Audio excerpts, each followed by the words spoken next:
ఈరోజు ఏంటమ్మా వంటలు? ఈరోజు చక్కగా మీకు బాక్సుల్లోకి మెంతికూర పప్పు వండానురా. 3 days అయింది, కొంచెం బిజీలో ఉండిపోయి వీడియోస్ చేయలేకపోయానండి. కార్తీక మాసం కదా, ఈ రోజు తోటి అయిపోయింది.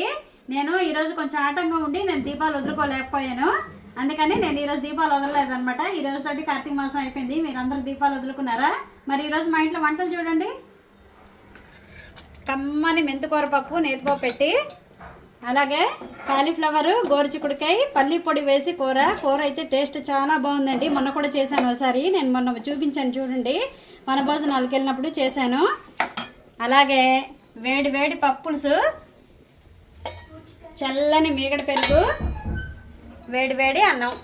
ఇదండి ఈరోజు మా ఇంట్లో వంటలు. మా పిల్లల లంచ్ బాక్స్లోకి పప్పు కూర పెడతాను. పప్పులుసు ఇప్పుడు తింటారు, లేదంటే వచ్చాకైనా తింటారు.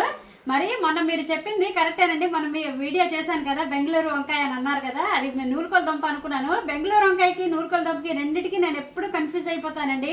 మీరు అందరూ చెప్పినందుకు థ్యాంక్స్. నేను అలా చెప్పినందుకు మీరేం అనుకోకండి, చక్కగా చెప్పారు. నిజంగా రెండింటికి కూడా నేను ఏంటో తేడా తెలుసుకోలేకపోతాను ఎప్పుడు, ఇప్పటికీ కూడాను వండుతాను. కానీ మరి ఈరోజు మా ఇంట్లో వంటలు ఎలాగున్నాయో కామెంట్ చేయండి, ఛానల్కి లైక్ చేయండి, షేర్ చేయండి, సబ్స్క్రైబ్ చేసుకోండి. అలాగే మీరందరూ ఏం చేస్తున్నారు?